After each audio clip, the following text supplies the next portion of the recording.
Last time on Dice Funk. We make a trade. We help you fight. We need to become ethereal and go to the sun. And she kind of caresses your gun arm, and it worms its meaty way inside the barrel. Oh, that actually puts Dregg at 0. Exactly at 0? No, actually -3. All right, on the ice below, Mr. Grier impales the Mastiff. You are a terrible father, and if you loved me at all, you would have stopped us years ago. Back at where the Snallygaster was before it instantaneously evaporated, and just take a moment to be a little bit sad, because that's another home that she can't go back to now. This is written in Ignan, the language of fire, but you can read it because they share a lot. The inscription reads, Owl Woman. Are you like moth famous? I'm Ada, A-D-A. I'm a lepidopteran, obviously. So at some point in the future, Sasha has such a good conspiracy, she sends it back in time to do the conspiracy before she even thinks of it. Inside are red contact lenses for everybody in the party. Ooh. These will help you see where Cassius is going to teleport, so you'll be able to dodge out of the way and you won't explode and die. Is that a new ship? Nearly indestructible, extremely powerful, all the cool stuff. You told me not to tell you everything it can do because you wanted to be surprised in the future past? Oh, no wonder my eyes hate it. We've been carrying the form! You create the first integrated hive mind, you solved the Illithid food project, you created time travel, and then you're going to save the world from the Maxwells. Suck on that, Dad!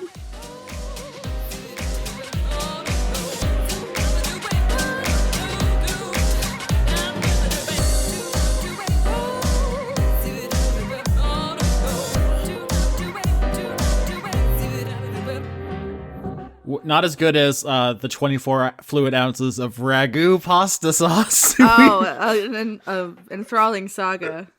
We made my ex-roommate drink when he came into town for no reason. Yeah, there were texts on your Twitter that seemed to imply it did not do good things for the body. He was in some kind of post-ragu Italian hell stomach situation. You would be. You don't drink ragu. Oops. Not ideally. Doctors don't recommend it traditionally. 9 out of 10 doctors say, no, please don't. We need the Sawbones episode on drinking entire jars of ragu pasta sauce for no reason. I'll give you that episode now. No. No. No. There you go. All right. So last we left this adventure, the party finally got to the sun, where they learned that in an alternate timeline, Dr. Olivia Adler and Cassius Pyre brought back the Maxwells, and everybody in the galaxy died, or they were in the process of dying, when Sasha activated her conduit of conspiracy to plan how to defeat them.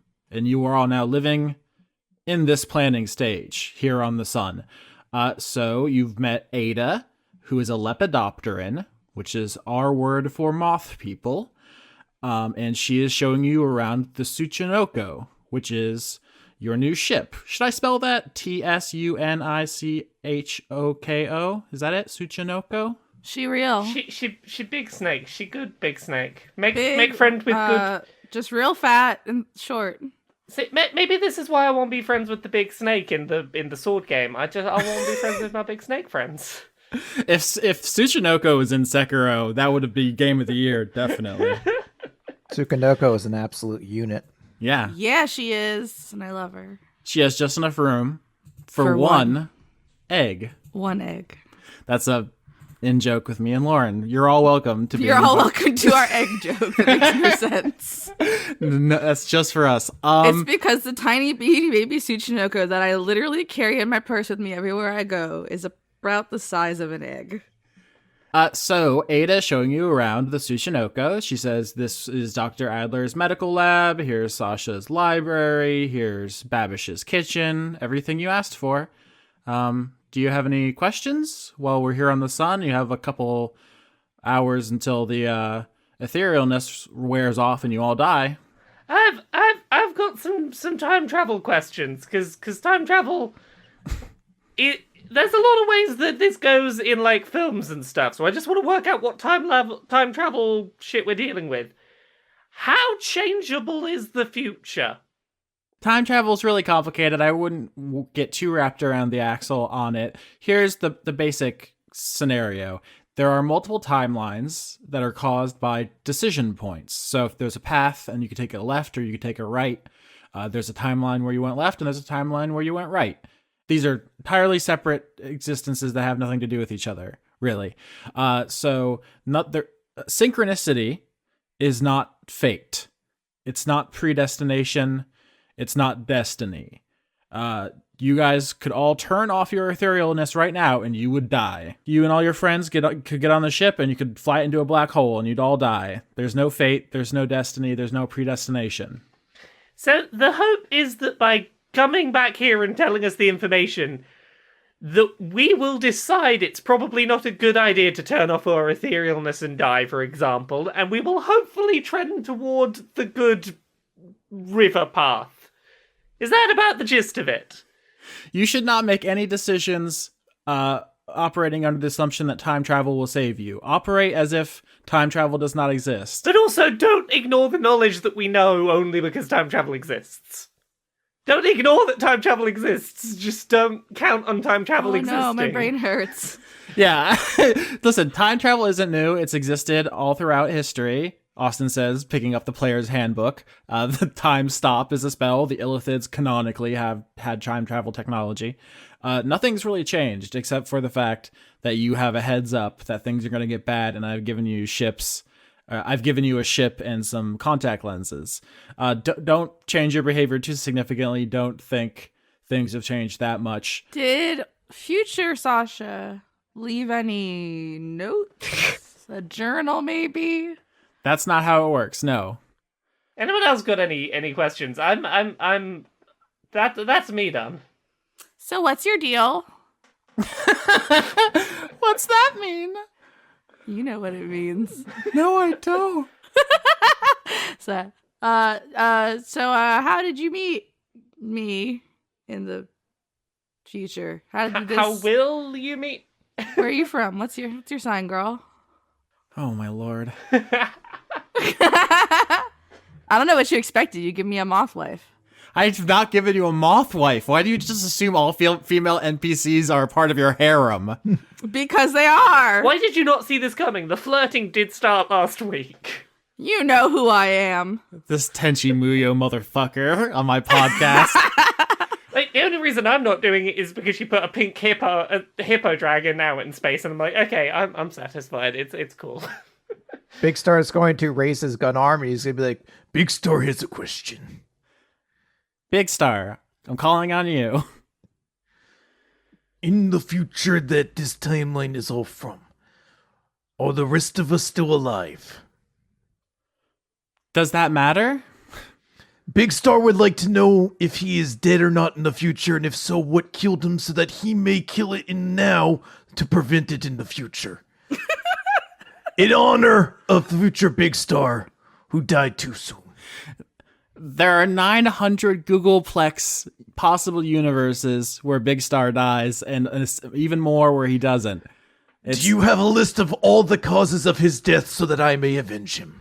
Okay, new plan. As far as you all are aware, time travel does not exist. It has never existed. Don't bring it up again. This revelation is going to cause Big Star to become the biggest spree killer in the Markov galaxy. I think at this point, if no one's got any non-time travel questions at this point, the captain's going to go, I think we get the gist of what we need to do. It's good that we know you're here. We will probably be coming back at some point, but we need to go save our friend. We've got a heck of a journey ahead of us. Yeah, and this, I guess, a good time to mention that the Tsuchinoko is immune to the sun, so you can come back anytime. But presumably we have to, meet up in the ship. We can't get off the ship once we get there in the future. Not unless one of you takes etherealness. Yeah, okay, cool. I have a question.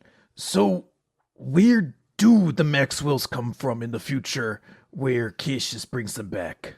Oh. See, now that's a good question. And if we knew that, I'd be sending you there instead of Drift Park, because then you could stop it before they even get there, but we don't know. Yeah, it's a very closely held secret of the Rygar, which is why Cassius has been kidnapping and interrogating them. If we fail this, is there another shot for another timeline to do this? Well, she just said not to think like that. If you're thinking like that, then, I mean, you might as well just walk out into the sun and just let it consume you, because Maybe I will. there's an infinite timeline. There's a timeline where you walked under a ladder and someone dropped an anvil on your head and you never made it. You're gonna see Big Star take out a list and he's going to write Anvil Dropper on it. My whole deal for a very long time has been prevent the bad things happening. This is a lot for me to process, and I have a lot of questions I'm trying my best to hold back on.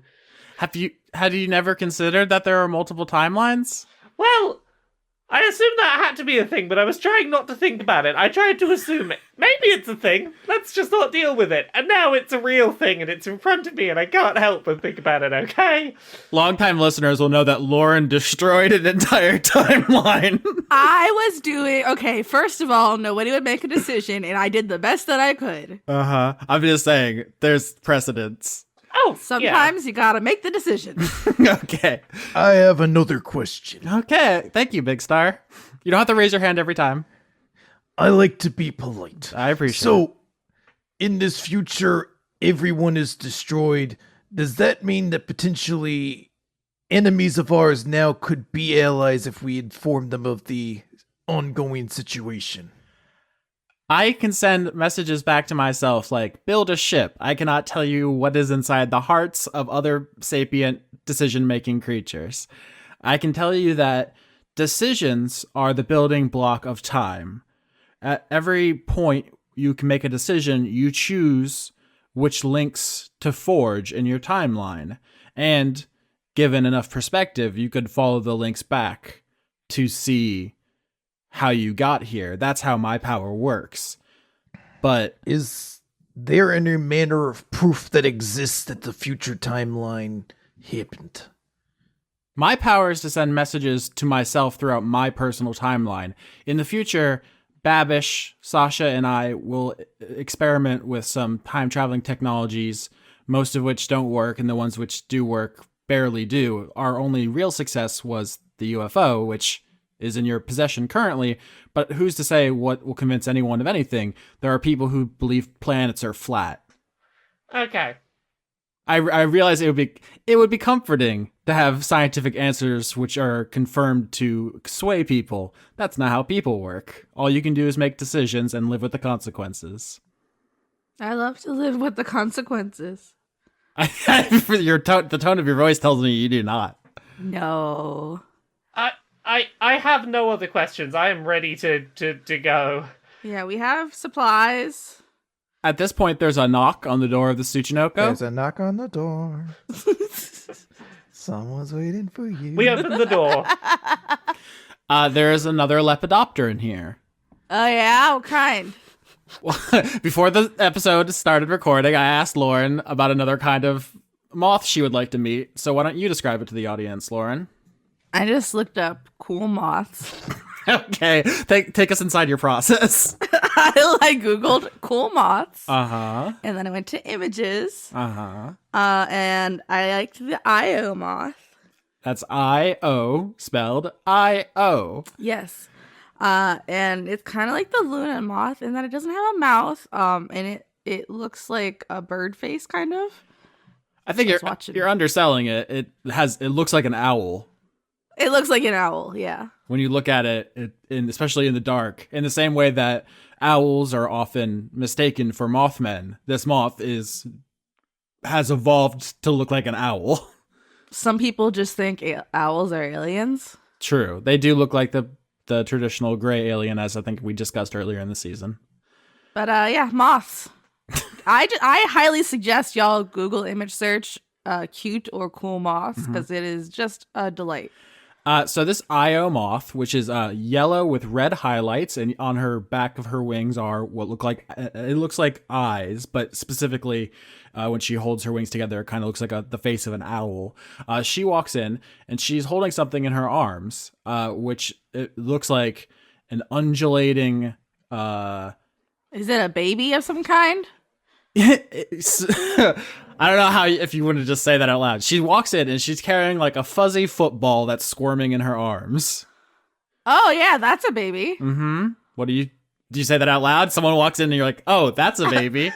Yes, that is exactly what Sasha said. This moth sees you. She has no mouth. And she just kind of stands there holding what is a lepidopteran child, a caterpillar. Oh, he's just a bean. Excuse me, stranger. Have you ever dropped an anvil by chance? Oh my god.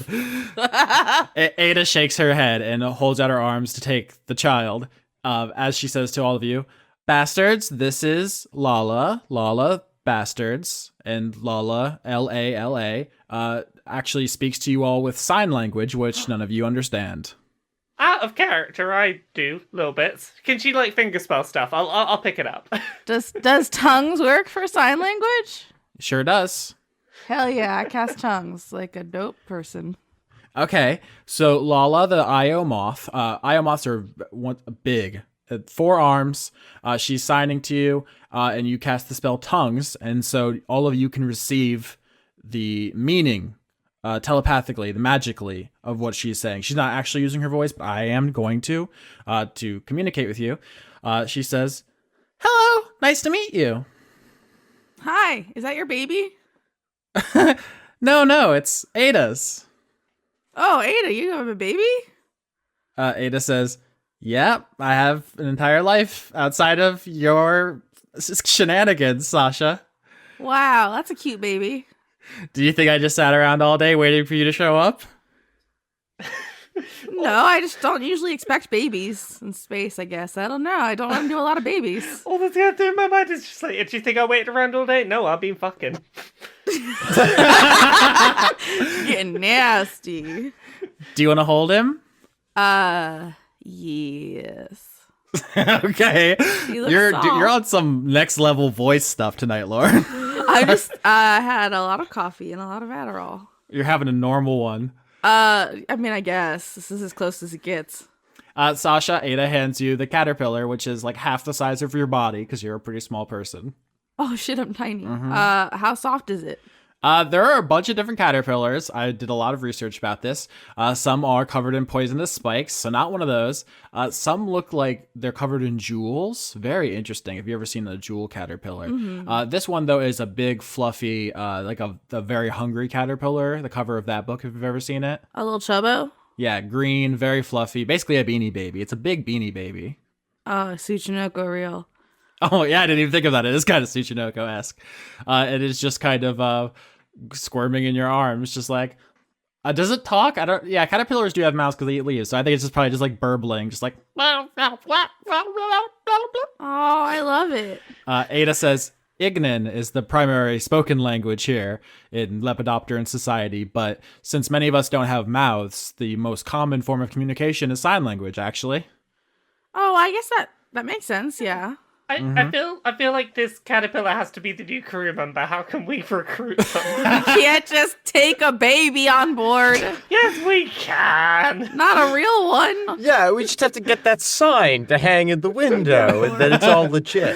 Ada actually says, I called Lala specifically to send with you because she's a powerful magic user and you might require her assistance. I'm going to stay here and run your company and raise a baby. Raise my child. Do it all. Single babies. Do you have a husband? Do you have a wife? Okay, but we're coming back for that child. We're going to recruit that child. Just watch. I don't know what skills this child is one day going to have, but they're going to be useful and they're going to join our crew. That's so ominous. Dregg's like, we're coming back for the baby. We demand your firstborn. Oh, no. Oh, okay. Well, it's been real. I guess we're gonna go save the universe. Yeah, save the galaxy, you chowderheads. Okay, the captain orders everyone aboard the new totally not Snallygaster. The Tsuchinoko, she real. I'm still learning them words. We get on the snake ship.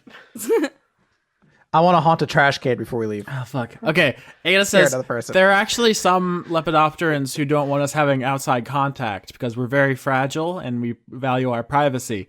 I think there probably are some isolationist activists outside picketing their building. Do you want to go scare them off, Big Star, so you can take off? Yes, I do.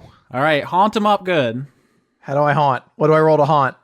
Constitution to summon the willpower to manifest briefly as a poltergeist. I want to haunt too. 24. Never He's mind. haunting too good. Sasha, you want to roll to try to haunt? You're going to be in his shadow. What are we rolling again? Constitution? I did get that more. It's still not as good as him, but it went up a point. Nobody can talk tonight. It's like there's some kind of brain virus. No, it's so bad. I rolled a 10. All right, so Big Star, paint me a picture of your hauntings and just imagine that Sasha's following behind you going boo and no one's acknowledging her. So they're outside of Dagger Milk Incorporated. Yeah, there's like a small group of people holding up signs. It's like, sun is better. Everywhere else sucks. Don't tread on me while I burn the 1,000 billion degrees. Please no steppy. Please no steppy. So I'm going to haunt the giant knife that is part of the logo, and it drops just in front of their feet, enough to scare them, but not hurt anybody. Okay, so they're like part of a sign which has the Yeah. Dagger Milk logo, which I think I saw a couple different illustrations of incorporating moths and knives. I assume there's a giant knife that's a part of it, or dagger, and I want that to fall. All right, so you use your poltergeist abilities to briefly influence the physical world. You knock the dagger off your signs. And when it lands, I want it to leave a haunting, ghostly, Oh, yeah. That was a strangely sensual noise you just made, Chris. You're welcome. I'll record it, and you can listen to it in your ears when you sleep. The protesters scatter. Everyone jumps on the Tsuchinoko and takes off from the sun. Ada takes her child back first. Just want to get that on tape in case anyone thinks about Damn it. kidnapping the We didn't get the the baby. baby Oh, monsters. you know when this season finishes and you ask for everyone's epilogue scenes, everyone's gonna be like, "Oh, we go back to the sun and go get that baby."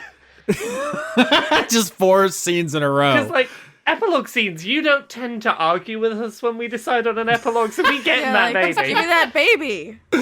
All right. Are we getting that baby? No. Did Babish make the baby some gourmet baby food? I mean, Batvish doesn't know anything about. Hold on, you're getting way ahead of yourself. Oh, that's right. I don't think Babish is with us. Damn it. He's with your gunson. Can we first miss him already. ask Lala who she is and what her special magic is, if she's a powerful magic user who's joining us? Yeah. Hey, Lala, what's your deal? So she is signing. She has 4 arms, and so she has probably some next level signing skills. But you're hearing it because of the spell tongues. She says, "Hello," or I want to try to do a more Cute. kind of voice. Cute. She also is Macho Man. No. Oh, yeah, I'm a I moth. don't like it. I don't like it. I just handed off a fuzzy baby. Lauren vetoes the Macho Man moth. Veto. Motho Man. Mothcho Man. See, for the Mothcha Man like voice to work, you'd have to have very like wrestlery signs, like everything's like very punchy and fisty. Please don't say fisty. I'm just gonna put that out there. Oh, we're all having a normal one. We're on one tonight. Lala says, "Hi, I'm Lala. I'm the conduit of conspiracy. I'm a big fan of yours, Sasha. We've actually talked before on the internet. Oh, yeah? Yeah, I'm in your fan fiction group. What's your at? Well, I usually use Ada's account. She's Jade. Oh my god. It's you.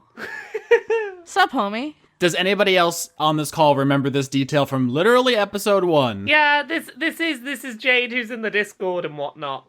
Yeah. That's Yeah, dope. that you chatted, the conversations happened on the forum and whatnot. The person who does the voice who says last time on Dice Funk is a real human being who goes by the name Jade. But in universe, in episode 1, Sasha said she had a friend named Jade. Named Jade. Yeah. Who I talk with on the internet. I've only just put together the dots of why Jade is voicing the last time on Dicebook. Oh, Because the podcast is the messages Ada is sending back in time to herself. Jimmy Bamboozle. you done did a smart Austin. You're good at those. Thank you. Lala says, I'm a sorcerer. A lot of us are born with magical powers because of the moth god who made our home for us, and we have innate fire and wind powers. And So, I get a question already. If you're a conspiracy of conduit of whatever it is, can you also undo time? okay, that's not how her power works. I would know. I'm a big fan, and no, mine works entirely differently. We have very different views on a conspiracy. Oh yeah. What are your views of a conspiracy? Yeah. Give me those deets. Conspiracies are about people who have a common goal coming together to try to accomplish something. Well, I don't want to be corny, but it's like The power of friendship. you can't. You have to say it minimum once every season. You can't say conspiracies are the friends we made along the way, but it's true. You're not allowed to. The mainstream media won't let me say it, but it's true. Conspiracies are the friends we made along the way. It's true. So, if I were to ask you in a way that sounds like it's a mechanical thing, perhaps in a tabletop role-playing game, what does your conduit do exactly? Does it make us all be better friends? Yeah, everyone on your sheet, I want you to write friendship +1. No. First of all, I've said this before, but I'll say it again. 99.9% of people do not have like X-Men style superpowers. Most people are just like, I really enjoyed She's. But Lala does. Let's be real. Austin, I know it was a joke, but I put friendship +1 on my sheet and it's not coming off. All right, Laura, you get all your stats go up because you're a team player. I was actually doing it as you yeah, spoke. me too. but- Dregg gained 6 levels. Fuck it. Who do I Jesus get? Christ. I'm kidding. None of this is real. Damn it. Well, friendship +1 being on my fucking... Friendship -1 now. Okay. Lala says, you'll see what I can do once we get out there, but trust me, it's really cool. I can shoot big fire. Yeah, no, I kind of know you, so I trust you. Yeah, actually, you and I should probably talk. That sounds ominous. I want your opinion on the thing I'm writing. Oh god. It's gonna be so horny. Very saucy. It's gonna be so horny. It's so saucy. Oh, okay. Yeah. You say it's going to be so horny as if that's a problem. You're suddenly apprehensive about horny. Hold on. Mm-hmm. All my fanfics are historical, alternate universe. George Washington of the Big Dick. George Mothington. No dick. Also, you've been saying that all season, and I feel like it's a really great foreshadowing that I had no hand in, that you literally were always dabbling in alternate timelines. Yeah. Good job. Me? Synchronicity? Exactly. Synchronicity. Ooh. Synchronicity real. All right, so we're 45,000 minutes into the recording. So before everyone attacks Drift Park, we are going to have some downtime scenes. We're not going to have an entire downtime episode because it would feel weird for everyone to get too relaxed when Dr. Adler is in mortal danger. So the Tsuchinoko flies back to Hypatia. The people who are hunting you can't trace this new ship. They don't even know about it. So you land next to Objectivus. Everyone climbs in, except for Objectivus, who's too big. How is my baby doing? I have a big nap. You awake now? A little bit. Okay. So you don't fit on the ship. Well, does he fit on the ship? Can he curl around the outside of the ship? Yeah, like the veins of this. Like he can hug it. I am so big, I will squish it. Can you just fly next to us? I don't know how to fly that good yet. I can do it. Watch. I can do a little jump, and I can do a little God. float. Oh God, no, I'm falling! I'm gonna teach Objectivus how to fly. Does Objectivus need to stay behind here also, I'm guessing, to keep equilibrium in the Dragon War? No. Lala, watch it. No, first of all, Sasha, teach your son to fly. I'm gonna teach my son to fly. I'm a bird mother. Okay, so So you take Lauren, him to the highest tree and you kick him off.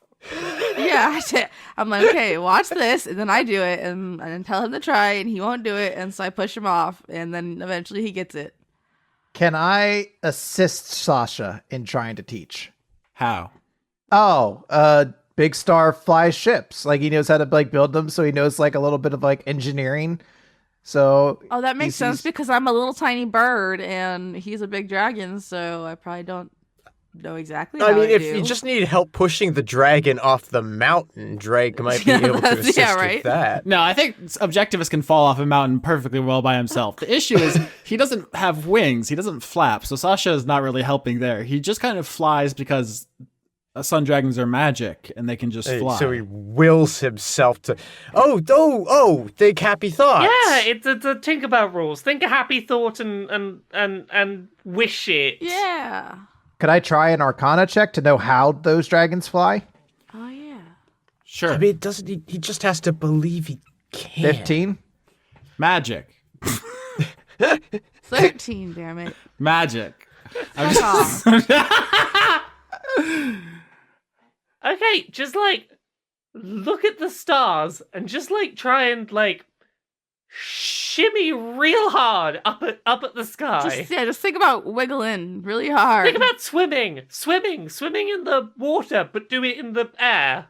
So this huge dragon is thrashing around. Remember when you were a little tadpole? Just like the same. Just like swim through the air. All right. So, Chris, you rolled a 15. So I'm going to say that's enough that you can get Objectivist to fly a little bit. He's still not great at it. He also can't shoot the nuclear blast yet. And he has kind of face tentacle stubble. So he's still kind of coming into his own.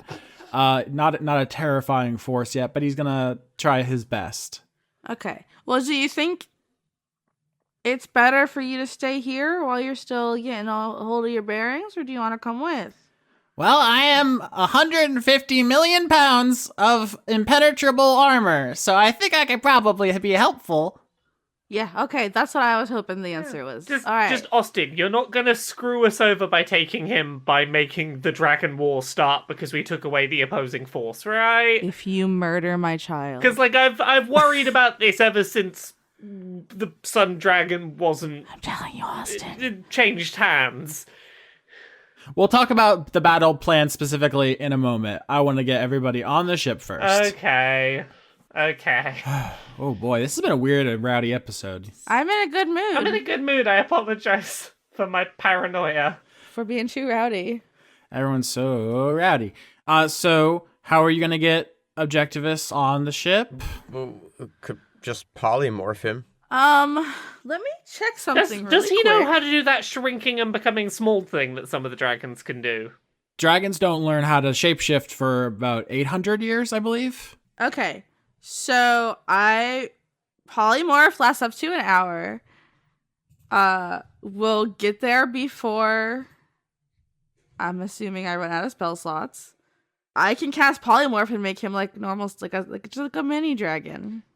Could we just use the UFO? Not how it works. Well, okay, I'm going to since dragons are like a tube, I'm gonna make him like snake sized, so he can wear him around my neck, like ferret sized. So it's a very short snake or a very long ferret? Yes, exactly. Both. I feel like I'm high right now. What is that? I'm just wondering which of my ex-girlfriends told you about that. What? What? What? What's happening? I'm taking crazy pills. We're having such a normal one. We're having the most normal one. Okay, you know what? Let's just start the recording over. All right, you're on the sun. The moth says, "Don't worry about time travel. Take your new ship." You get your new ship. You go back to Hypatia. Everyone's there. Everyone gets on the ship. Oh no, Objectivist doesn't fit. He What knows do you do? how to fly. We polymorph him. He's a I ferret now. told you I'd turn him into like a little guy. We started the episode over, Lauren. It's a new episode. How about you suck my dick, Austin? Oh my god. All right, so you use polymorph, a spell you have to transform Objectivist into a snake you can wear around your neck like a scarf. Yes. I'm small again. How does it feel? I liked being big. I could see everything. That's true. Well, you couldn't fit on the ship, so you can embiggen again It is nice later. It is nice getting to see everything. I saw everything once. I was many levels down inside a cult. Yeah, actually, remember when you rolled Insight on the Universe and we were guessing what the form was and you guys guessed everything? And she was carrying it around in her pocket the whole time? Yeah. Yeah. That, but also that we had a discussion about all the different synonyms you guys had for synchronicity, and I was like, I'm not trying to be mean, but there's a very specific difference between all the ones you named and synchronicity, which is about your time travel questions, right? If it was fate or destiny, then no decisions you make would matter because you're getting to your destiny or your fate. So the reason it's specifically synchronicity is because right now, one of you could pull out a gun and kill everyone else on the ship. There's nothing stopping that. Please do not. I'm just saying. Which one of you dropped that anvil? It was Cassius. Let's go get him. Dropping an anvil the coward way out, just like Cassius would do. I can reach the top shelf now. Oh, must be nice. You're down there. Practice your flying while you're small, young man. He's just worming his way onto all the shelves. I'm instructing him to practice his flying while he's small. You just hear, wee! Please don't get off that. Crash, crash, crash. Pots and pans, pots and pans. Please, objectivist, get off of that. And crash, crash, crash. Oh god, there's so much fire. Aw, he's learning. Oh, I want to be in on this. Okay. So let's do level ups, because in order to assault Drift Park and save Dr. Adler, you need to be at your fighting best. Someone tell me about your level 8. All right. I got an ability score increase. I put 1 in Constitution. I put 1 in Intelligence. So now I've got a +1 in Intelligence and a +2 in Constitution. Good job, me. Also, I got another spell. I took Dimension Door because that sounds useful as hell. That does sound dope. That's basically it. All right, so Sasha, one assumes that after all of your search for the Lepidopterans, you would want to talk to Lala more. Hell yeah. Set me a scene. I was trying to think of where the most romantic. Okay, you know what? No, this is my fault. I fucked up. I should have. You did say moth. You literally in the message you sent me said moth wife. I don't know what you expected. I refer to all women as your wives. Hey, ladies. You don't do yourself any favors, Austin, but I understand why you don't. Mm-hmm. Anyways, so you said you're a big fan? Wait, where are we? I'm in a void. You have to set the scene. Oh, we're at the breakfast nook having lattes. Oh, so you're just like, this is Babish, my personal chef. Babish, don't embarrass me in front of the hot mom. I slipped Babish a $100 bill. Okay, so you guys are having a little breakfast. So just to set the scenes, the Tsushinoko is going to like battle stations to start the fight. You guys aren't just sitting in space letting Dr. Adler be kidnapped. Preparations are going on in the background. Yeah, we're just having a coffee break. So you ask Lala if she's a fan, and she says, yeah, I grew up with your work, through time, and you're like a folk hero. Not you, like Sasha Grier, but Owl Woman, because you invented the integrated hive mind. That's so weird how you guys know about stuff I haven't done yet. She gives you a creepy look, the same one that you gave the Flatwoods monster. Oh. How does it feel? I don't hate it. Okay. Yeah, I was like, how yandere can I get before Lauren breaks? And the answer is she's playing chicken and she plays to win. I like winning. Mm-hmm. So yeah, that's so it's you I've been talking to all this whole time. Well, me and Ada, we use the same account. It's hard to get internet access on the sun because the radiation blocks signals. That's also why. Hot. What? I said it's real hot on the sun too. Yeah, that's also why it's hard to observe us. That's why we're a secret, because most technology can't get a read on us because of all the interference. Oh, that's pretty cool. You guys are like cryptids. Obviously. Well, you're like a cryptid to me. You're going through time. You're starting integrated hive minds, solving the illithid food problem. I just really love my sons. Yeah, you're like the sun's most famous mother.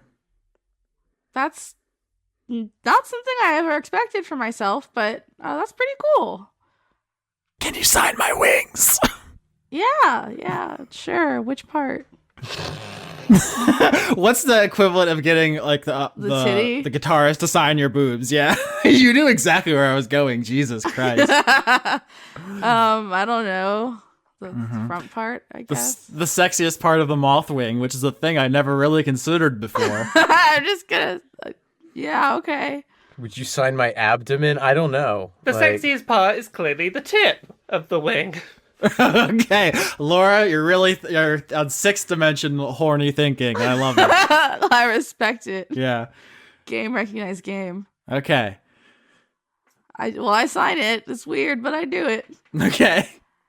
I'm just like a weird little person. I don't know. I don't feel like. I mean, obviously, because I haven't done any of those things yet. I guess I'm gonna do cool things. This is good motivation to do those things instead of cry in my nest. But yeah, it's I don't know. I've never had a fan before. That's weird.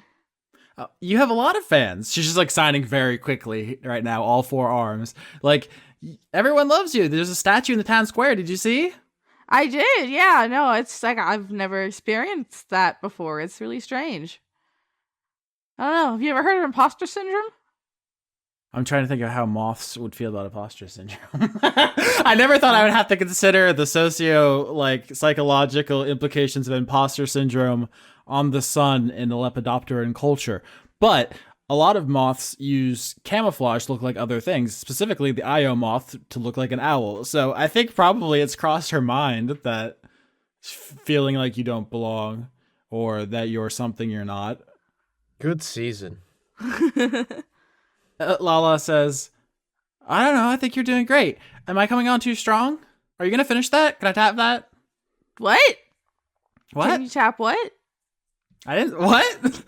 You just said, can I tap that? I just said, can I have that? She was gesturing. I'm not sure that's what she said. That's not what I heard. Yeah, yeah. What's the inverse of a Freudian slip? A Freudian listen? Freudian insertion? What? You can't say that! Podcast. Oh boy. Okay. Yeah, you can have the latte. How do you drink it? You don't have a mouth. Oh, she wasn't gesturing at the latte. She was just gesturing at like some of your personal effects that she wants to have. Sure. Here's a bracelet I don't wear anymore. Oh my god, it's Owl Woman's bracelet. Oh my god. Okay, I'm gonna go to bed now. I've done it. I have successfully gone too hard in the paint. I love it. Who else leveled up? I think we're all afraid to have leveled up now. No, I have no fear. I leveled up and I am proud of it.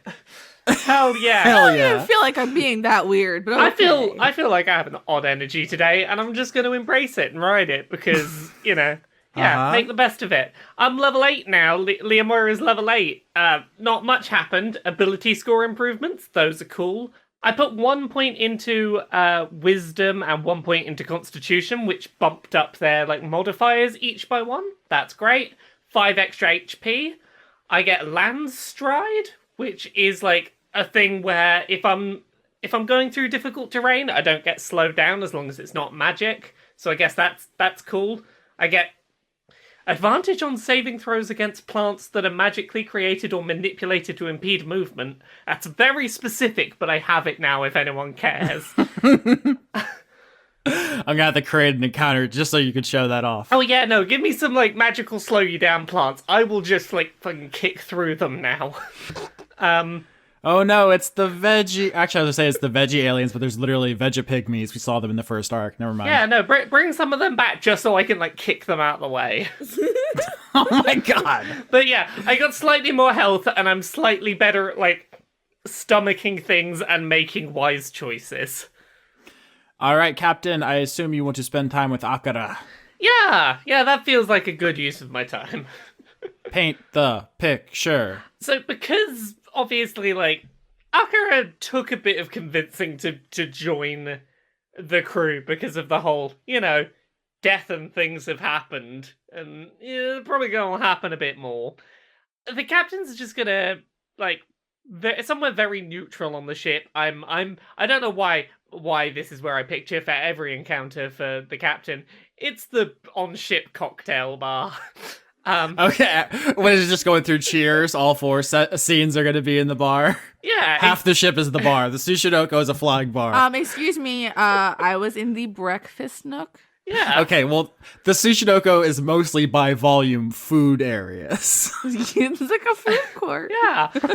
So we're in the sort of more evening-y drinks area as opposed to the breakfast. We'll go to the drinks. Sparrow and the fucking the really good chicken place. God, I forgot what Boardwalk it is. fries. Panda Express. No, it was Why did Courage add that in? And he's excited about it.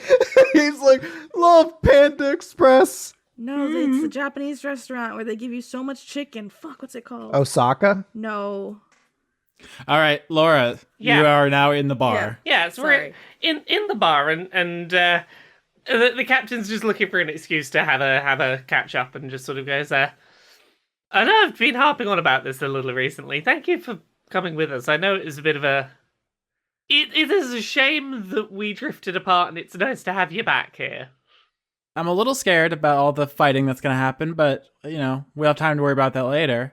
We can talk about something normal. I feel like every time we meet up, we're always talking about the bounty hunting you're doing or the wars you're fighting. Well, in that case, what's new with you? What? Tell me about what your hobbies been. How life been going? What's new with me? I just joined a crew of Well, professional... I'm not talking about right now. I'm talking in the grand picture of it's been a while since we've caught up. It's been a while. This is the grand picture now. You got any new hobbies recently? You done space tennis? I've lived for over 1,000 years. I have had a lot of hobbies and not one recently. Well, okay, this is awkward. I get it. It's weird. I'm bad at small talk. Why don't we try this? Start from the beginning. Where were you born? Let's hope I've not established this earlier and I'm not contradicting myself, but well, I was born on Earth. How's that? I don't think there's much of a gift population there. Were they mean? I never really had a spot on Earth. Not terribly surprising. It's not much of a place centrally forgive anywhere, really, but growing up in a place where everyone knows that you just don't have a planet anymore, yeah, you get some stares. What were your parents like? Oh, they were both. Big? They were both. Yeah, they were both fine. They were happy, healthy, content to just be. I never really understood it myself. They were just sort of content with the state of things. Everything was fine, and they were fine with things, and it was just a lot of complacency. So normies.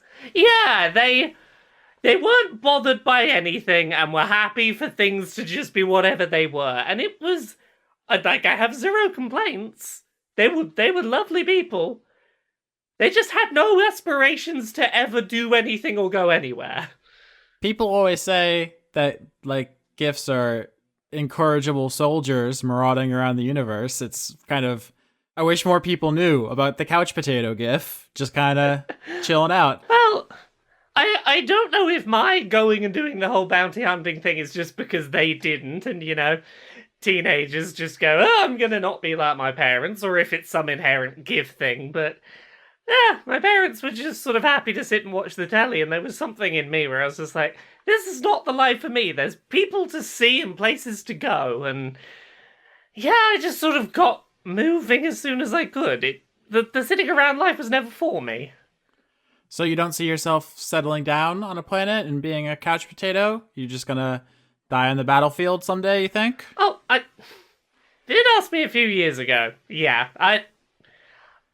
I feel like there's a middle ground between those two. I don't feel like the options are couch potato or die on the battlefield. I think I want to do what I'm doing now to some degree, which is have a home to come back to, but a home that can move.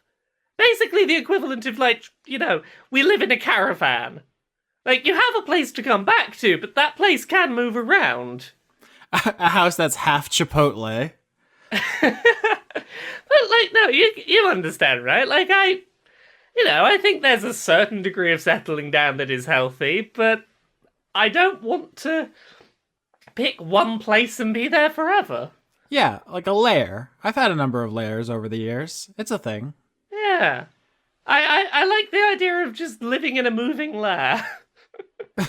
I never thought about having a lair with wings on it before. That's pretty dope. Yeah, it was this. That's never what this was meant to be, but this ship has very much become home that doesn't have to stay put, and that works for me. What's the limit you're thinking on the crew size? Because I'm looking at the manifest, and we're at some point we have to start kicking people out. Well, we've got this, like, really rad baby on the sun that we're Oh, eyeing no. up. They've got to join us at some point. The final boss is Child Protective Services. Yeah, I'm in no rush to shoo anyone away from this traveling family lair that has occurred. Dregg. Like everybody else, seemingly I got ability score improvements. So I put a point in dexterity and a point in constitution. Got some hit points, but that's pretty much it. Level 8's the treading water level up. We should talk about you being knocked to 0 last episode. Yeah. Because in Dice Funk, when you get dropped to 0, there's a permanent consequence. Usually that's an injury. However, the fiction of that episode was that Mr. Grier impaled your mech with his rapier through the stomach, and the cockpit is like in the chest. So I don't think it makes sense for you to actually have been physically injured. Feel free to workshop this with me if you want. My thought was that rather than having a physical disability now, what the consequence is that Mr. Grier knows your fighting style. Mm-hmm. Like, Mr. Grier has your number, basically. And next time he shows up, he's going to be gunning for you. He's going to have an advantage against you because he's such a better fighter than you are. Yeah. And he's going to be gunning for you specifically, not only because you got in the way of him disciplining his daughter, but he wants to kill you to punish her. God, my dad's a dick. Yeah. It's going to be like a King Triton breaking all of Ariel's knickknacks kind of scene, but with him stabbing your friend in the heart. We'll see. Yeah. I'm down for that. In the Skype, I said, who do you guys want to talk to during your downtime? And Conrad didn't respond. And then I said, anyone who doesn't answer has to talk to Babish. So Yes, I love that voice. I see. Now here's the thing about that is when I found out that I could say nothing and talk to Babish, win-win. Yeah, Win-win, baby. you totally incentivized us to back out of doing work. Mm-hmm. Yeah. So I like to think that this scene happens. So there's the big kitchen that Babish is in. You look out one window and you see Sasha and Lala having brunch. You look out the other window, you see Captain Melbeck and Akira having drinks. And then in the kitchen is Babish and Dregg. And Babish is saying, so the battle plan, or recipe, if you'd prefer, of the upcoming fight it seems heavily weighted in our favor. We have the Caravella forces, the dragons, and we have the Tsuchinoko, which is apparently the most advanced ship in the galaxy. So they have a space station, which is half amusement park, and some mechs. Do I have that right? That sounds right. So you're the boss of the Caravella, so you need to sign off on the plan. The idea right now is that our forces attack the bottom of the space station at the parts that keep it in orbit, while the mech teams attack the amusement park part, because that's where Big Star says Dr. Adler was held last time she was kidnapped. That makes sense so far? If it falls out of orbit, where will it land?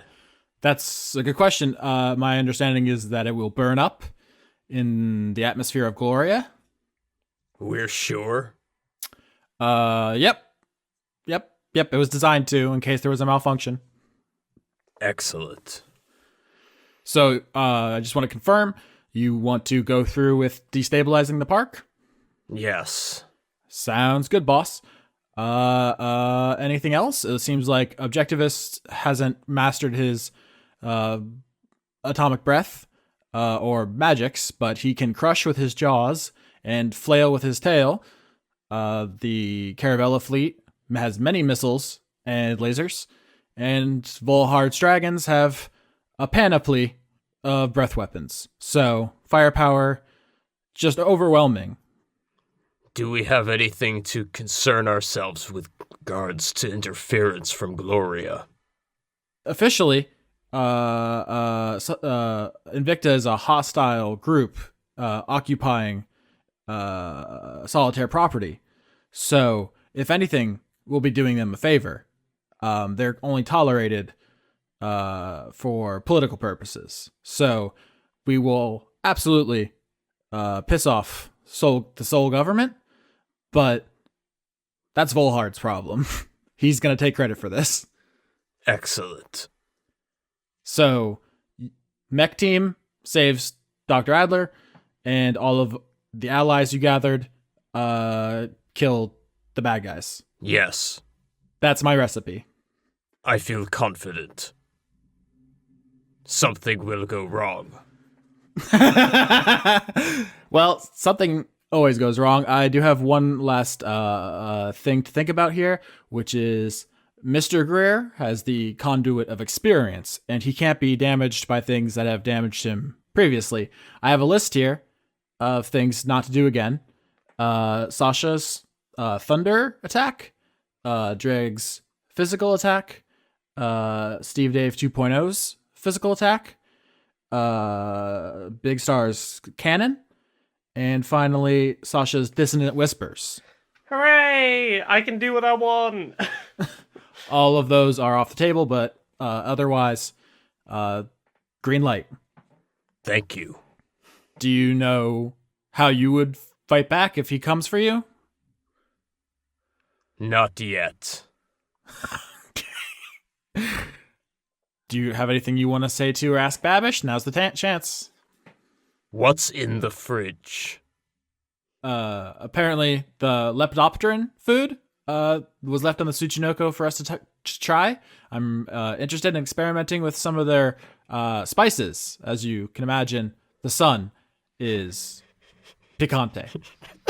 So Spanish exists. All right. Mm-hmm. We talked about New Jersey last episode. What the fuck? Come on.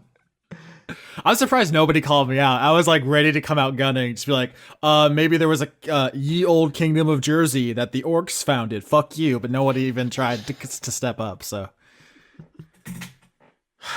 Big Star. Yeah, what up? Level 8. Yeah, Big Star's level 8, and he got the ability boost everyone else did. I put my points into intelligence because Big Star is very, very smart. And also, I have a lot of stats I had to put points into for Big Star to make sense. So that's where they went. I also got another second level spell, and I took Enlarge/Reduce, which doesn't have a talisman that coordinates with it like perfectly, but I'm going to imagine that there is one. Like the mystical 13th talisman of Jub. And that's what I use. So that's my level up. Do you know there actually is another zodiac sign? Yeah, I have heard about it at one point, but I forget what it is, and I stopped caring. It's called Ophiuchus. It's the 13th zodiac sign, which if you update the way that the system of astrology is supposed to work, the stars have shifted since that time that was codified. So following the rules of that system now results in 13 zodiacs. The one that isn't accounted for in traditional systems is called Ophiuchus. Fun fact. What is it? It's Greek for the serpent bearer. So a person holding a snake, I guess? Snake. Snake, yeah. Tsuchinoko real. She's so real. I just really love Tsuchinoko. So who am I talking to? Babish as well? No, you're talking to... Everyone wants to talk to Babish. Everyone loves Babish. We should need to have a spin-off series, Babish's Bizarre Adventure. You could call it Binging with Babish.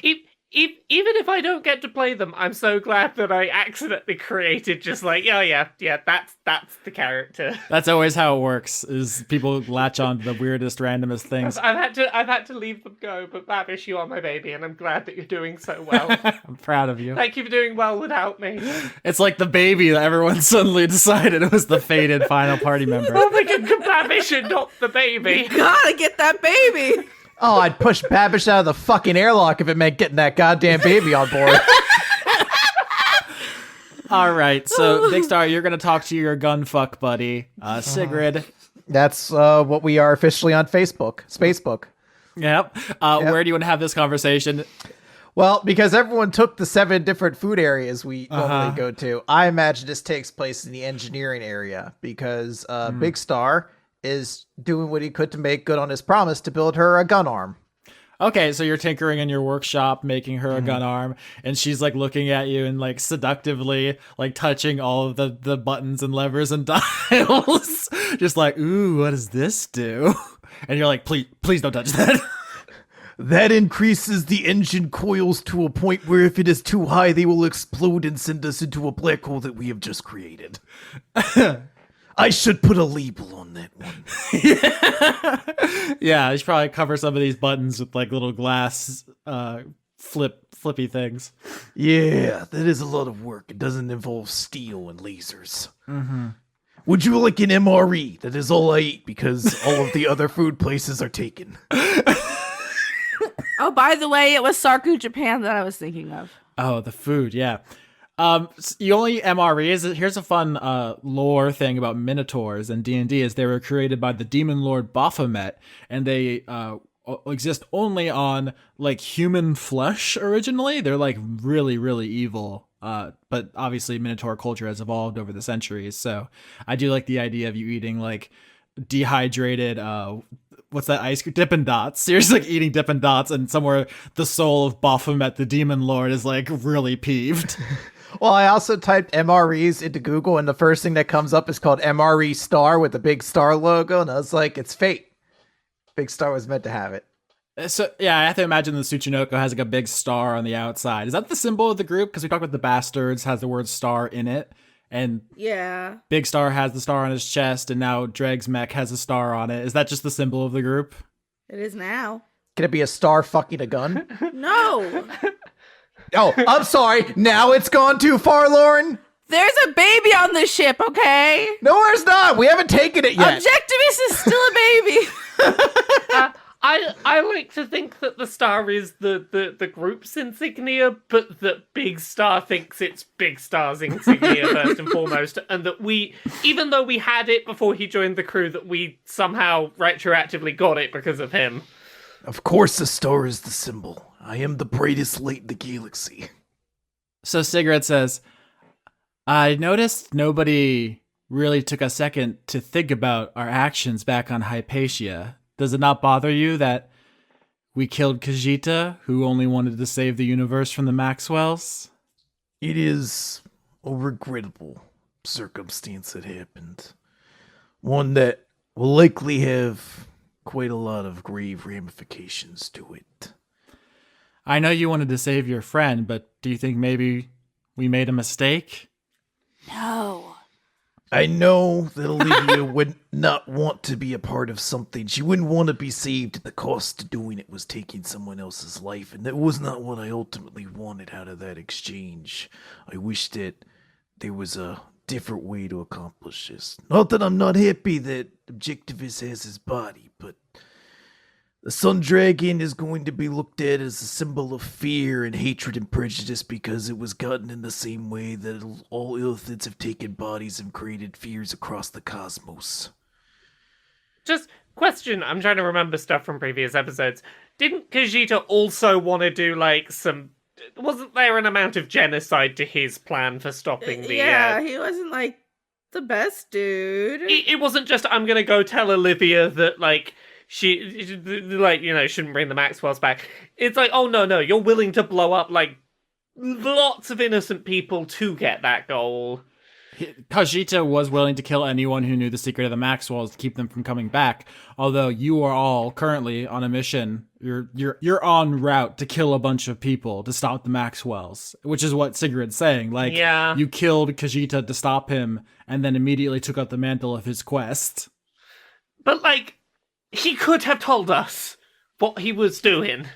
It's hard to put yourselves in the shoes of something as strong as Khajiit, but imagine, if you will, if a particularly large beetle started trying to talk to you about politics as a human.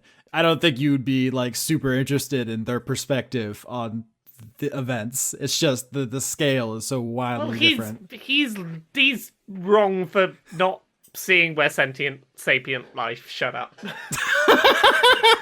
Laura's particularly fed up with my bullshit tonight. Listen, I was getting my son that body, whether or not y'all agreed with me. So Yeah. Now I just want to acknowledge this point. Oh, I accept your point, but also we are clearly a species capable of reason.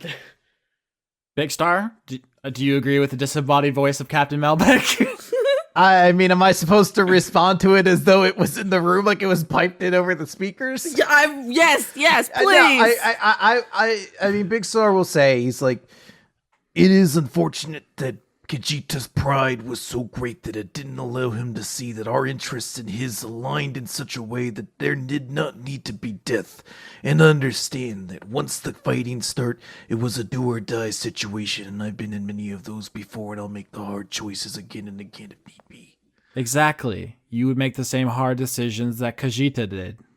In a way, the things you did during the war aren't that much different than the things he was willing to do. Yeah. It doesn't help you sleep much easier, though, does it? I know the spell is sleep. I can just, anytime I want to, just immediately. Oh, aren't you just fucking incredible? How's the gun arm coming? It's going great. I'm installing a vibrator into it for reasons that will be obvious later on. All right. Do these doors lock? Big Star. Computer, lock off the the engineering. I'm just gonna blow up the ceiling above the door so that way, like, debris and rubble will cover it. Like, There, we have a couple hours Oh my god. before rescue crews show up. Whoa. Okay. This is definitely an environment we should bring a child into. Well, Melbeck was getting asked 5 minutes ago if she ever wanted a kid. Yeah, she's stealing that kid from the sun. It's gonna be Melbeck's kid. Jesus. What's wrong with us all today? No one's ever had one as normal as we're having tonight. I don't know why that's still so funny. Could this episode just be called the normal one? The very normal episode. Or what was the other one? Someone said like Freudian fucking or something. Freudian insertion. Freudian insertion. It's Freudian insertion, yeah. That feels more on brand. or didn't you say earlier, like, please don't say fisty, something like that? This has been a particularly normal episode. It really has been. All right, so everyone's in position to attack Drift Park. You've made a lot of allies during this arc. The Sun arc, I've decided to call it. All the arcs are just named after the locations they mostly take place in. I have a quick question out of character, or I guess I don't know. So the way Mr. Grier's conduit works is things that hurt him before can't hurt him again. Mm-hmm. If I give Dregg magic weapon and his fists are now magical, does that change it enough that he can attack again? Ooh. So it's a little bit arbitrary, right? So like, who's to decide what counts as a different attack? Like, what if I use 4 fingers in the punch and not my pinky or whatever? Like, is that a different what if attack? I do the threefold punch from Rurouni Kenshin? I had to stop myself from going on a Rurouni Kenshin tangent. It took a mighty amount of self-control. The last fold is opening your hand. Weeb. Okay. So the way it works is there's basically like every spell is its own attack. Physical attacks are their own thing, but you can add properties to them which will make them a separate thing for one strike. So Dregg can't use his physical attack, but if he uses magic weapon, he can do one attack with that. If he does one of his paladin spells that give him a certain element, he can do that. I don't want to just like this is something that I kind of want Dregg to discover in the fight. the reason I ask that is because, like, we all know that that's what his conduit does. And Big Star is going to give Dregg an item that's infused with the spell magic weapon so that he can activate it at any point and have it. We talked before about how if you guys wanted to sneak onto Drift Park, a single failed stealth roll means everyone dies. That's because this was a fully militarized zone and you were 4 people on foot. And then for every ally you got during that arc, you basically increased your chances of success. So once the Caravellas were an option, like that meant it was going to be easier. There was another version of this campaign where, you know, you only arrested one of the brothers and the other one has control, or you didn't install somebody that trusted that was like reliable, someone who wasn't professional in the organization, and you don't have that resource, but you guys did. You also got Volhard's loyalty, so that's another resource. You guys have Objectivist, who has the body of a sun dragon. That's another resource. And then you have the Sushin. Subjectivist. What? My other boy, she was very powerful. He is, but not enough to turn the tide of a space battle. Fair. And then you have the Tsuchinoko, the most advanced spaceship in the galaxy. That's another resource. So what used to be one roll and you all die is now kind of a curb stomp. So I could paint you the picture where the dragons, the Tsuchinoko, the Caravella ships, and Objectivists all fly towards the bottom of Drift Park, right? If you imagine, say, like Disney World, cut out of the ground with a laser and like lifted into the sky, where it's like 40 square miles of theme park above and then all this ground under it where there's tunnels and sewage and power lines and the engines which keep it aloft and so forth. They're all attacking that to knock it out of the air. And then all of the ships and mechs fly under it to try to fight the dragons and the Caravellas and Objectivists. At which point the amusement park is left undefended and the main party flies in with her 4 mechs to search the park for Olivia, who you know is there because Big Star knows that's where Cassius wants her. So there's another version of this assault, this Drift Park arc, where you have to fight through like waves of ships and a couple of different powerful mechs, and then you have to make some like stealth rolls or investigation rolls to look through the park. But you have done so much work and recruited so many allies, and you have all their loyalty that the fiction dictates that you basically skip all of that, right? Like, so I'm painting the picture. Hell yeah. I'm painting the picture of like the climactic battle, like Halfthor Grunderson's driving the Tsuchinoko. Everyone takes battle stations. He like flies under Drift Park. The dragons roar in.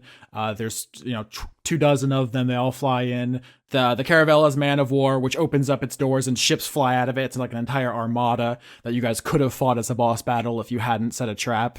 Like there were so many different ways. This is exactly what Ada was talking about with the chains of decisions that you all have made. Everything you've done in the entire show has led to a situation where you have an overwhelming force to do this. So there's this climactic ship and mech battle underneath Drift Park, while the four of you in your mechs just land in the middle. You just like fly over and in a kind of a skidding stop right next to the tilt-a-whirl.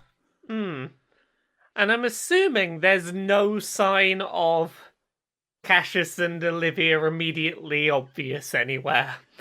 Not immediately. I do want to establish Lala, who does not have any ship experience, asks to come with in Sasha's baby Bjorn, which is now empty. Totally fine. Okay. She says to you, there's 40 square miles of Drift Park, which, by the way, is the size of Disney World. I checked. And you can't, well, you could. It would be very inefficient to search every building here, right? Right. How are you guys going to toss this amusement park to find Dr. Adler? Neither Cassius or Olivia are aberrations or dragons by any chance. Not as far as you know. Could Big Star do an investigation check to try to pinpoint the locations that would be most likely to house someone here from what he remembers? Yep. I rolled a 13. That is not great considering I have a +8. Do you want to re-roll that? Yeah, let's re-roll that. Yeah. 25. That's very good. So Big Star, you are in the Airbud Norbert, which is legally distinct from Air Bud, the motion picture series, because I believe that is 2 words, Air Bud, and Air Bud is 1 word in our universe.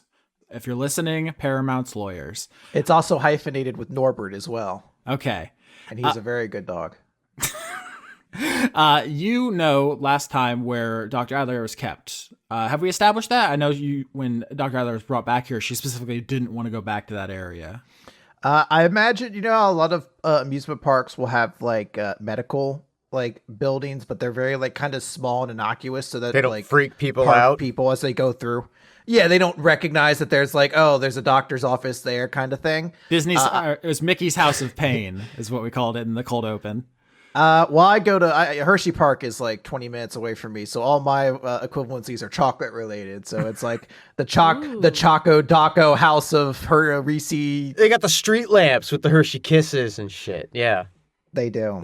they do a place. And all the sizes are based off of different candies. I was a Jolly Ranger once. Now I'm a big fat Reese's peanut butter cup.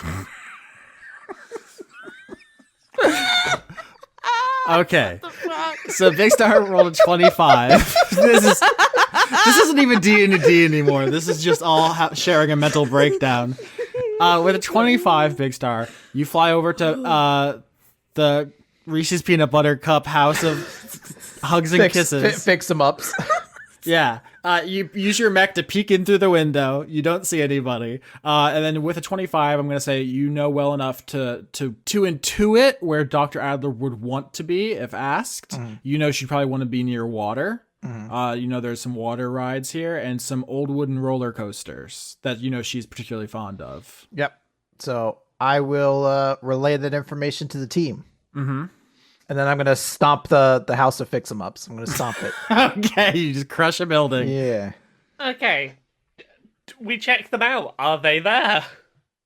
I would like to do an investigation roll. 23, suck my dick. Lauren, you're so aggressive. Thanks, Prozac.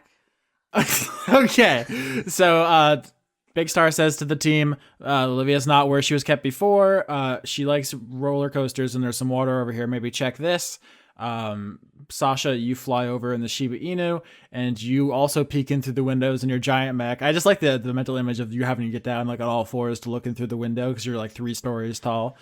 And you can see through the window some of Dr. Adler's personal effects. I imagine she has like clothes hanging up that you might recognize, and maybe someone got her like a record player. Homies. I can still smell the patchouli. Over here. Oh, I thought you were saying she had homies in there. I was like, I don't know if Olivia would collect those. I guess that's kind of Oh my God, I guess I that's forgot those kind of existed. hipstery in a way.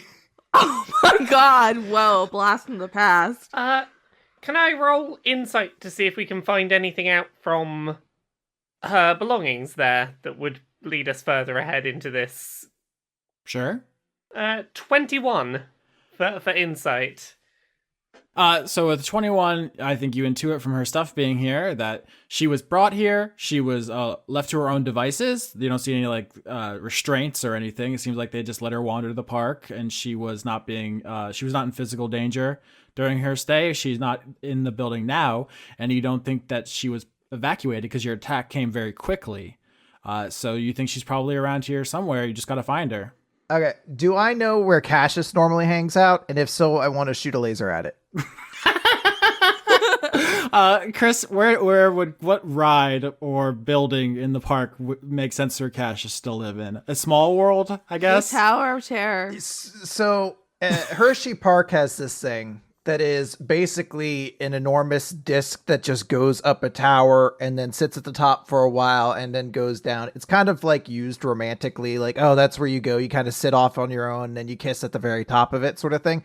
I imagine he has one of those, but he's had it like permanently affixed so it just stays at the top so that he can look out over the whole of the park from at the top. No one else may have any smooches. Yeah, he's really evil. That's what his big thing was. Uh-huh. So you just turn your chest laser on and blow it up? Yeah, I'm going to fire at it. And I'm like, all right, well, if I don't know where Olivia is, like, let's make some action happen. All right, yeah, I like this. So you just start getting rowdy, at which point you draw some attention, and 2 mechs fly over. Who are they? She yell. Bring him here. Let's fuck him up. Oh my gosh. They're all so violent. Ah, it's my fucking asshole dad. It's Dick Pilot Dad God damn it. with this enormous jet codpiece. Dad! Not again! I mean, there really isn't a whole lot more I could have done differently in terms of spell selection. It's not as like wide a variety as you'd think.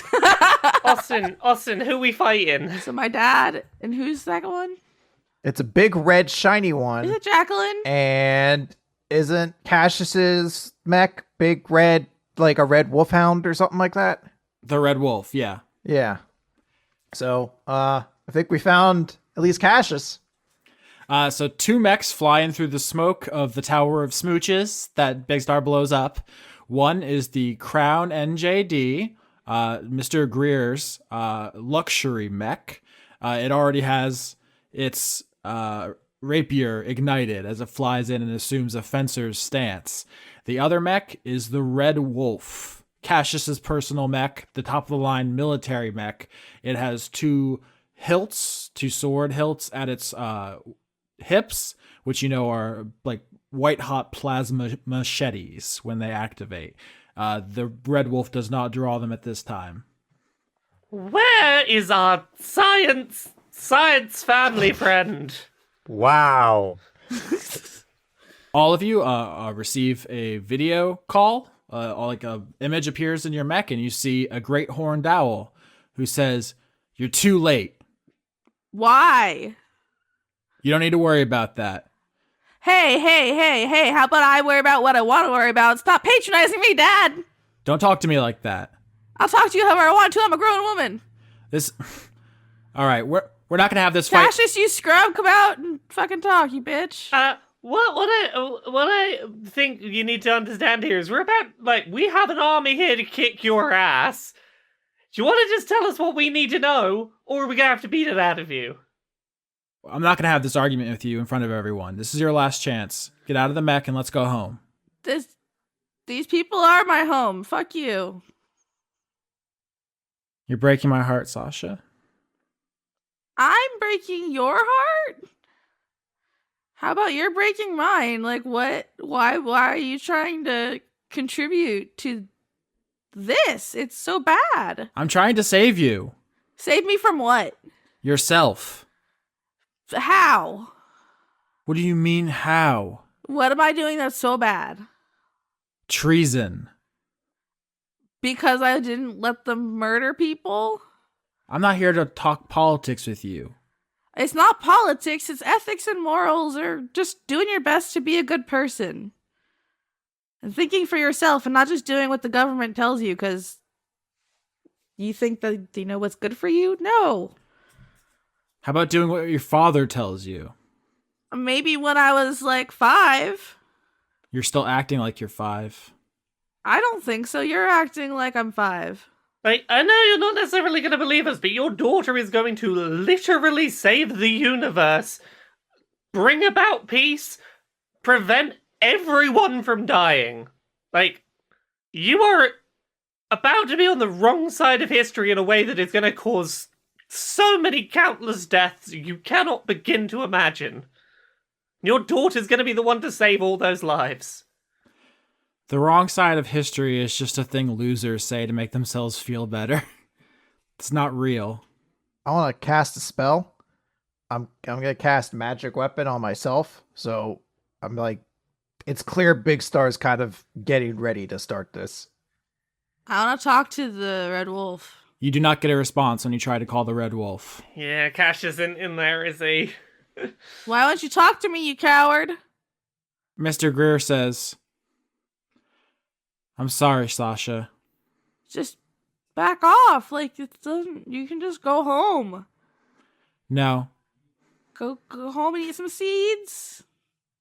You know, or mice or whatever. Big Star's gonna hold his cannon up to. Right now, it's gonna be Mr. Grier. Mm-hmm. And he's going to say, It's your last chance. Give us Bick, the doctor. Dregg's gonna clang his fists together and activate his sacred weapon. This is my fault. I was your father. I should have taught you better. I failed you. Now I have to make up for it. I have to teach you a lesson. I'm not a child anymore. You don't have to teach me anything. I rolled a 14 to attack. Hell yeah, Big Star. That misses. You fire the cannon on the Airbud Norbert, and it flies wild as Mr. Grier uses his fencing reflexes to duck under it and lunges forward to impale Dregg's mech. Roll initiative. I stare at the stars and the sky up above and think, what am I made of? Am I full of sorrow? Am I hurt and pain? Or am I filled with love? I stare at the stars and the sky above and think, what am I? So, you wanna tell me about the music? Absolutely not. Why do you torture me like this every month? I'll never tell you a single music. So tell me all the musics. Never. Somebody has to, and I don't know them. No. You're your only hope. Not allowed. What? Not allowed. Why? Crime. What? Illegal. Somebody help! Austin's having a stroke. Go directly to jail. Who? Me. What, for your what? For your podcasting crimes? Please, somebody has to stop me or I'll kill again. Who are you killing? Podcasting. It's April 2019. I need you to say names. I need you to say music, bitch. No, I'm just out of character. Normally, I'm playing Austin, the fun-loving guy. Everyone loves to be around. Guys want to be him. Girls, they're ambiguous. They're ambivalent, honestly. But I'm gonna step outside that character and serious talk for a second. The credits are getting too long, and it's becoming an issue. Apparently, Sketch, who uploads the show to YouTube, is saying that the rendering for the videos is failing because the file's too big. Because we talk about names for too long. Oh, so we're supposed to streamline it.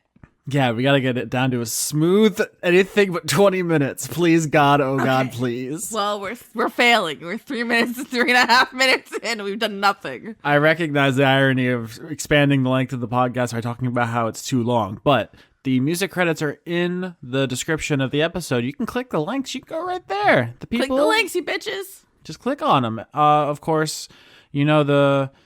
Oops, my brain turned off. You can find. Please leave that in. You can find the rest of us in our stuff also in the episode descriptions. Lauren's at Rargolicious on Twitter. I'm at Austin Yorsky. Patreon.com/Austin Yorsky. That's how you get on the list you're going to hear. Laura K. Buzz everywhere. Kotaku.co.uk. Queer and Pleasant Strangers is a podcast. Jimquisition is a podcast. Conrad of Horse at Conrad Zimmerman on Twitter. Movie Boys. No, it's not called that. I hope it is. I really want it to be called Movie Boys now. Conrad, change it to Movie Boys. It's Spin-Off Doctors. That's also in the Jimquisition feed, so you can find those in the same place. And then Chris, Rolo T, at Rolo T, patreon.com/weekly manga recap. That's where he does his dark rituals. Anything else? sketch.bandcamp./sketch.camp./band. The real link, of course, in the episode description. Yes, please don't listen to me. Everything's in the episode description. It's always been there, but I'm just deciding to say it out loud more often because people ask. So with that out of the way, how do you feel about some names? Executive producers, April 2019. Hit me. A Bozog blew my cover 3. Bozog's on the high seas. Oh, that's the best one. People say that the series peaked with 2, but 3 is a real gem. I can't do the long monologue for each name. A werewolf with a Chinese menu in his hand. They're getting real good this month. Abigail Grace. Aftershock, conduit of party stickiness. Oh, yeah, that's a bit. You weren't there for that episode. Reference. God damn it. Hey, everybody, Lauren's not inside this joke. Keith Savalainen. Albert West. Aaliyah. Alex Vepra. Alice in the Purple. Amanda Sternad. An otter clinging to your leg, begging you not to leave. I'm sorry, otter. We had to get this done for sketch. Say a name. It's an otter. He's begging you not to leave. Andrew Birmingham. Andrew Fedje, conduit of thanks for getting my name right. It's up. Oh, I promise you, Andrew, I did not. I busted Andrew it. Ruffin. Andrew R. Andy Harkins. Anime Jesus. Anna, conduit of procrastination. We're not going to talk about your cat this month, I promise. she's sitting right behind me. She knows. Anthony, patron of Dora. Arachnovolt, keeper of the credit prison and sentinel of justice. Fear me. Okay, So it's you who has trapped me here. Yeah, this is your prison This architect. is your doing. Arja Limite. Arjan de Koning. Ashley. No, just Ashley. August Rue. Austin Forsky? Is that the sequel to Austin 3? Austin Valentine. Austin Yorsky, conduit of Good Boy itself. Aw, someone likes you. One person. Backwards of Conduit, Sparkle. Fuck. BJ, conduit of miniature giant space hamsters. B. Ray Echo. Billy Bob, big boisterous baby boy. That was fun. Brady, conduit of failed murder. Mm-hmm. Brent, not the host of Funk That Plays Goatly. Yep, No. not without you. No. Brett, No. but you can call me Joan or Renshi. You can't you just went on without me. Callum, y'all are wonderful, and I'm grateful for that, Turner. Cameron Abbas. Candace Lauren as Mothman Starling, hell yeah. You are a cryptid. I don't know if you're Mothman, though. Have you foreseen any bridges collapsing? No, but I do sometimes see my life collapsing before my eyes. Charlie, Austin's favorite son, Chalkley. Is he? Tortilla's my favorite son, for the record. He's not even your son. Charm Wilkie. Chris, is it too late for April fooling Walling? Christopher Charlow. Chunk Funk wants the funkdom. Okay. Now they just want us to make weird noises. Cody Jackson. Coho Blast. Oh, Lord. Conduit of flirting with Austin through credits, not Brent in disguise. Oh, Brent! This is how this ends. I'm definitely getting catfished through this podcast. I can feel it. Corm, conduit of late night screenings of Tommy Wiseau's The Room. Didn't we go to one? Yes, we sure did. That was so many years ago. I'm so old. I know. What happened? Cormac, conduit of empty carbs. Counterfeit. C.R. Saldana, prophet of RN Jesus. Q, I appreciate you. Yes, you. Cumber. Cumber. Dandy Snuff. Cumber. Daria, conduit of pizza. Cumber. Dotting Frost. Delilah Coffin, the spider god incarnate. Oh no. Oh dear, spooky. Dennis Bengtson. Cumber. Dennis Pancake Jetlifson. Devin, conduit of evolution. Donald Bunker. Dorian, conduit of devotion. Oh, we have a lot of PhDs in the house this month. Dr. Tao. Dr. Goatman. I'm Oh. just taking them all. Okay. You can say the next one because I don't know how. No, I don't want it now. Cumber. Dr. Isix. Cumber. Dr. Squid Cat. Or How I Learned to Stop Worrying and Love the Funk. Dragon in the server room. Dregg versus Pangolin. No! The immovable object and the unstoppable force. Duke Vintage Diplomat. Cumber. Dylan and... Is it Rylan or Rillin? Because it's like Dylan, but with an R. Cumber. The dog listening on a lazy Sunday morning also dishes. I think Lauren's going to handle the rest of this one. I'm just going to... Dylan conduit of skeleton booty. Ebrand, Kaleido Star was an amazing show. I'm losing my voice still. Fuck off. Einar Johansson. Oh, yeah. Mm-hmm. Not they're going to yell at you, you talk. I help. Acorn. Elder Brain, conduit of gooey goo, chewing, crammalama jam, ram ham wham dam. I'm so proud You thought of I you. couldn't do it. Elder Dog. Aw. Yeah, that's good. Elderly Goose, conduit of fucking hell, what the fuck? Elderly Goose, conduit of folding Gindle. It's something backwards. Let me read It's it. literally Elderly Goose conduit of folding backwards. Okay, but they did it, but I'm too stupid to read credits. Apparently, I'm doing fine. Eleanor Nonantes use Paradin. Elaine.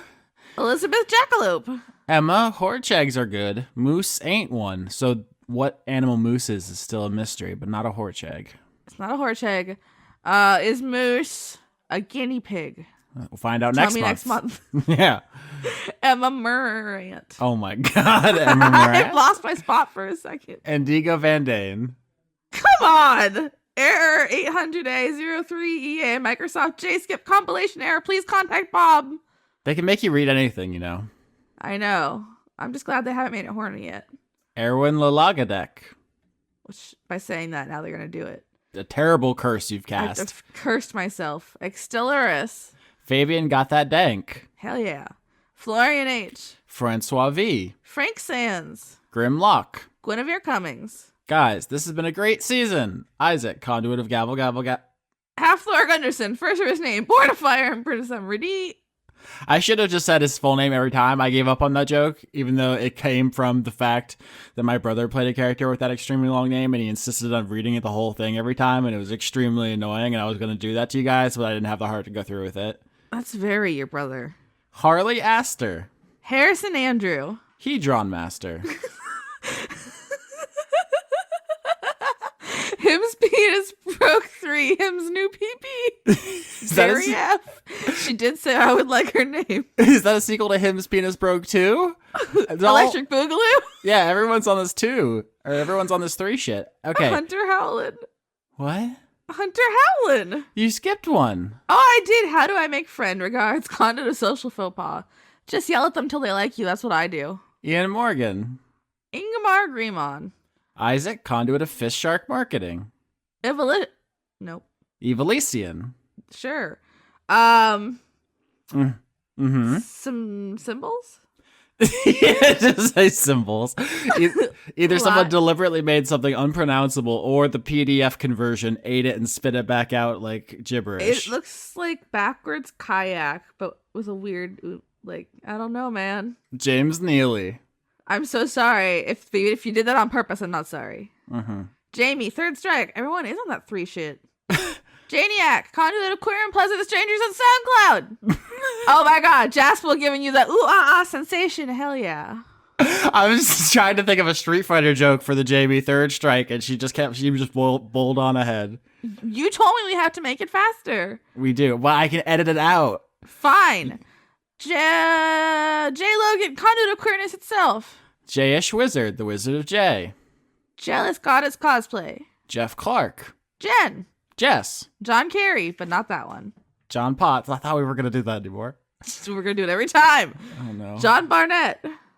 Jonathan Colton. Oh, fuck. Again. Half of these names make me say "oh fuck" before I start. Jonathan Colton and Justin Timberlake must re-record 1st of May at Joko 1st of May. Joseph Tombrello. Josie, conduit of magic systems holding hands. Jew Man Jack. Zombie Jesus Hunter. Julian Phillips, conduit of fake movement. I don't know. I'm not going to ask any questions anymore. Just imagine a sad owl, but why? It's the sad owl and the sad otter. What's wrong with you monsters? It's psychological warfare. Just a jester. Justin, conduit of trying once again to get my life together. I am right there with you, buddy. Jorgen, Indie Monster, Winewick Ford, conduit of name butchering. I think I did pretty well this week. Month? Fuck. Castor UK. Kate, conduit of recurring regret. Oh, yeah. Ah, no, you love it. Kiefer Lowe. Keith, conduit of procrastination. Also a big bitch. Kelladry. Kelladry. Kelladry? Conduit of pretentious transfemme chosen names itself. Keller Automat. Ken, conduit of finally writing this goddamn PhD dissertation. Proud of you, Ken. Kevin Dobbins. Killer Cotton Shizno. Kinuku fan. Kitty Foe. Not thing. Kodiak and Luke Albuquerque, conduit of good belly rubs. Aw. Christina, conduit of Bozok's time traveling back to fight Gorfanax itself. They do have powerful kicks. They do. Oh, it's my turn. Criterion, conduit of Caleb is my boy. Kyle Badsvik. Kyle Schultz. Lana Seawolf, Lady of Bones. Levi the Goblin Dude. Let me see that ass clap. Standing ovation. Was that the first horn one? It's not even that horn. Okay, that's the bar, folks. Oh my god, keep reading. Okay, Lindsay Lohan. Okay. Not because of that one, but Loki whispers into Seashell. Is Moose Snick?